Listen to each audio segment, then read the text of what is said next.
Yo, what it do mga Brad? So it's been a while since nag-ukay tayo, and today may pinuntahan tayong arrival. And I mean yung arrival bukas pa, but nandito na tayo sa spot para maging una tayo sa pila. So as of now, tayo pa lang yung nauna. Yan po, arrival at Rugay. So yan po, arrival, shoes, all garments. So abangan natin bukas yan kung anong makukuha ng iyong homeboy. And may dala pala tayong duyan kasi magse-set up tayo dito ng duyan para sa ano natin, spot. So ayun nga, i-update ko na lang kayo bukas. So let's go. So eto, dumating na sila guys. So kasama natin, and dito tayo nag-set up, Hamak Gaming. And nandun lang yung store. So hopefully may makuha tayo bukas para i-flex sa inyo. Let's go.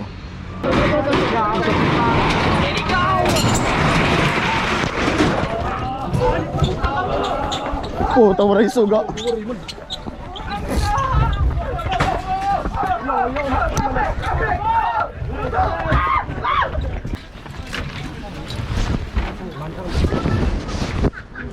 Ayaw dito, ubos, ayaw.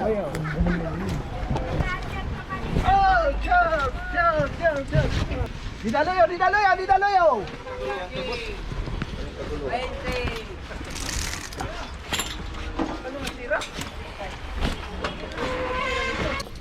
Excuse me.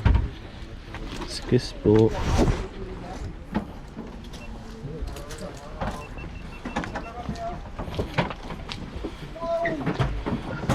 Excuse po.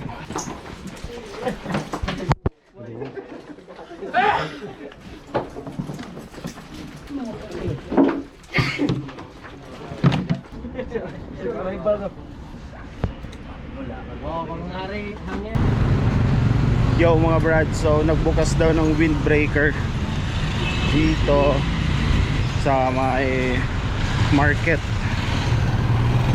So check natin kung ano makukuha natin doon. Baka may maribisa tayo. First time ko mag-select dito. Let's go. Check natin.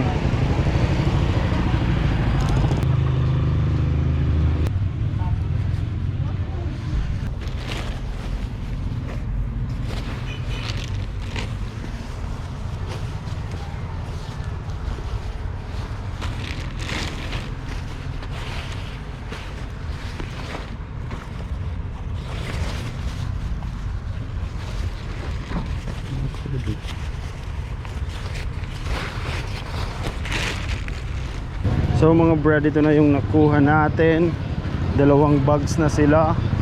Isa sa El Torogi at isa sa isang patagong tindahan. So dalawang bags na. Check natin ito mamaya. Papakita ko to sa inyo. Let's go. Yo mga Brad, so nandito na tayo sa part kung saan i-flex ko sa inyo yung mga nakuha kong walang kwenta dun sa arrival at dun sa mga tindahan na nagbukas ng bail.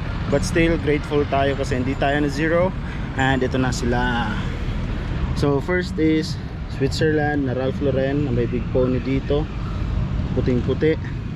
Tapos yung nasa likod niya is a Thrasher hoodie, not your typical Thrasher na script. May ano siya, may wheels, tapos may parang Satan dyan na 666.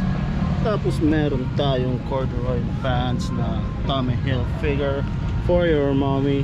And may dalawa tayong windbreakers, multicolored, Salomon. And yung isa naman is the North Face, all embroidered. So yan sila guys, kitang-kita nyo naman. Alam nyo nang gagawin. Drop me a message to inquire or to transact, and para swabing transaction and ma-deliver agad sa inyo. So yun lang po for today. On to the next trip shopping. Peace.